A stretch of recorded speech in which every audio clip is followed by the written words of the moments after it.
বিকাশ ভবনের সামনে যোগ্য শিক্ষক শিক্ষিকাদের শান্তিপূর্ণ বিক্ষোভে পুলিশের বেধড়ক লাঠিচার্জ এবং হেনস্থার প্রতিবাদে শুক্রবার রাজ্য জুড়ে ধিক্কার দিবস পালন করছেন চাকরিহারা শিক্ষকেরা। তাদের পূর্ণ সমর্থন জানালেন রাজ্যের বিরোধী দলনেতা শুভেন্দু অধিকারী। তিনি রাজ্য সরকারকে বিশ্বাসঘাতক বলে উল্লেখ করে বলেন, যোগ্য শিক্ষক শিক্ষিকাদের আন্দোলন অরাজনৈতিক। শুভেন্দু আরও বলেন, আমরা রাজনৈতিক ব্যক্তিরা সেখানে যেতে পারি না, তবে আন্দোলনকারীদের সঙ্গে সবসময় আছে।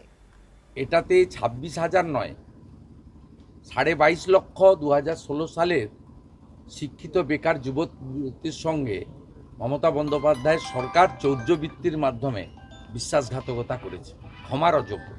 আমরা 22.5 লক্ষ 16 সালের পরীক্ষার্থীর সঙ্গেই পাশে দাঁড়িয়ে আছি, কিন্তু তাদের যে আন্দোলন, সেই আন্দোলনে গিয়ে অবস্থানে অংশগ্রহণ করা, বক্তব্য রাখা 2-4টে কথা, বা পুলিশ বা এই যে তৃণমূলের গুন্ডারা কাল এসেছে তাদের সামনে দাঁড়িয়ে যাওয়া মানব প্রাচীর তৈরি করে যাতে আমাদের শিক্ষকরা আঘাতপ্রাপ্ত না হন, সে স্কোপটা নেই। কারণ তারা প্রথম থেকেই বলছেন এই আন্দোলনটা অরাজনৈতিক আন্দোলন।